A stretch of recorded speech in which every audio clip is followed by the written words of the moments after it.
But to make this a reality, we need to understand things as they actually are and as they actually could be. We need a scientific method and approach to life and to our struggle. Now, let's stop right there. Ooh, science.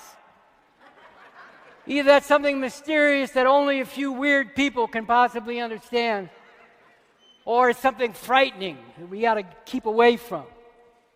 Science, when it's done the way it's supposed to be, simply means learning about reality and changing it by investigating it, accumulating evidence by interacting with reality, identifying the patterns in reality, and then moving to change it on that basis. That's all science is, not something more mysterious or frightening.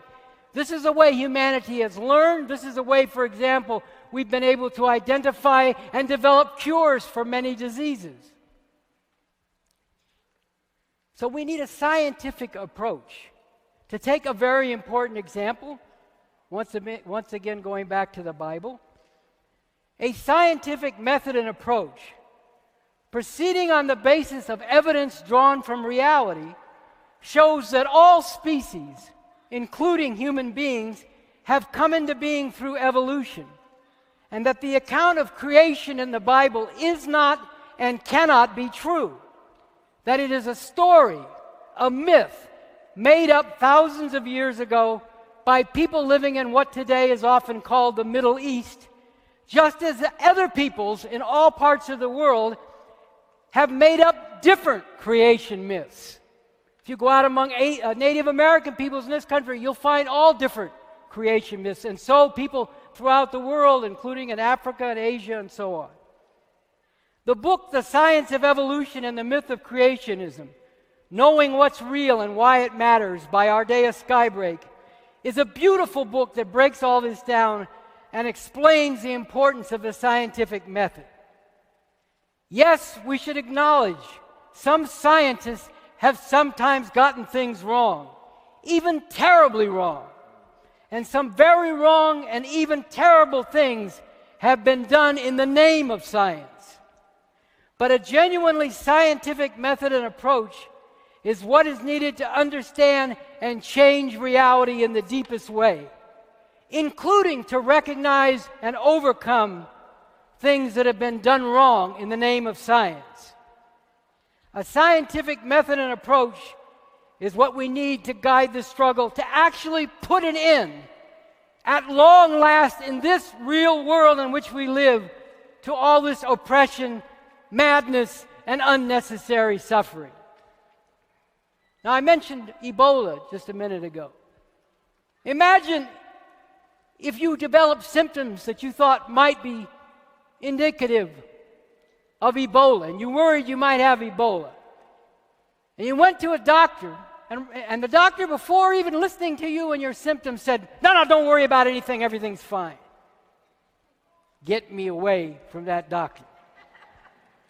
But what if, on the other hand, you went to the doctor and she asked you, well, what are your symptoms? You said, I've got a very high fever, my stomach's upset, I've got diarrhea, and I'm vomiting. What do you think, Doc? What's going on?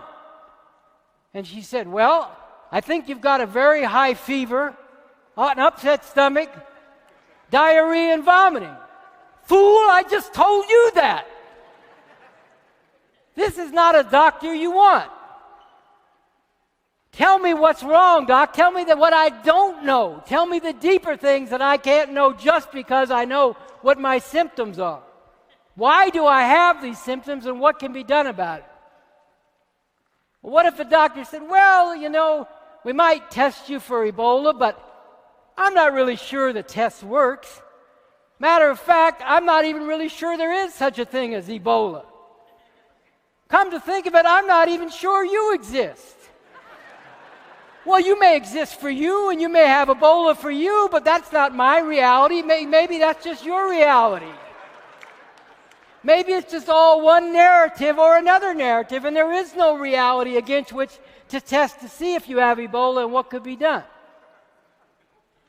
Let me get away from this fool calling herself a doctor.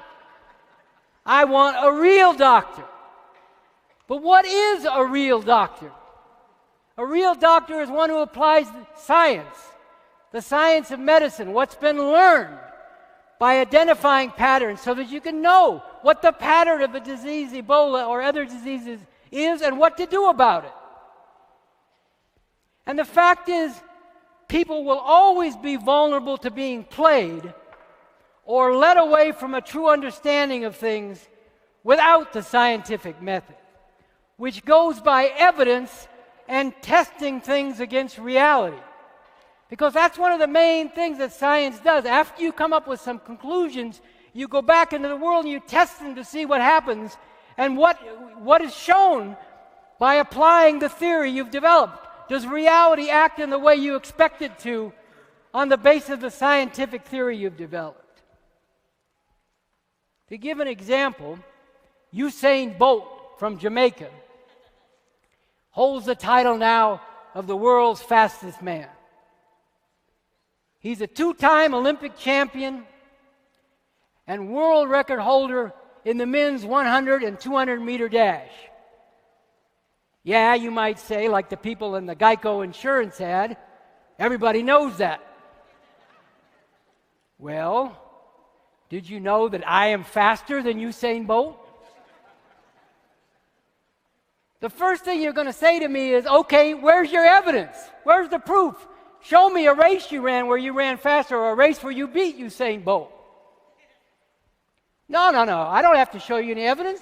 Just take it on faith. After all, the substance of faith of things unseen is greater than the substance of things seen. Come on, man, get up off of it. Give me some proof, you're going to say. Well, what if I told you that there's a book, a holy book, and it says that a person shall come along who is short of stature, appears stout of body, pale of visage, seems to be aging,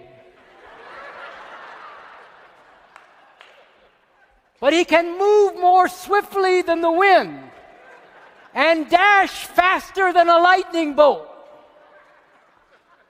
And his name shall not be known for many generations, but then he shall become to be known because he is beatified and anointed.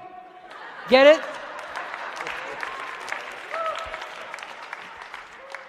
Well, then you'd say, come on, man, that's just a book you made up yourself.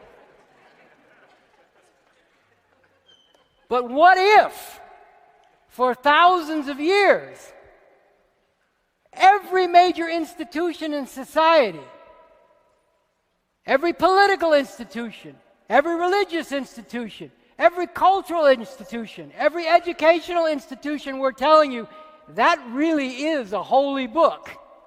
And everything in it is God's truth. If you'd been hearing that for thousands of years, if everybody'd been hearing that for thousands of years, no doubt many people would say, well, it doesn't seem very probable. But you know, there are many miracles, and anything is possible with the Lord, so maybe he is faster than Usain Bolt. No, we have to go by evidence and testing things against reality. You have to think critically about everything and not take anything in any book or that anybody says without looking into it and thinking critically about it.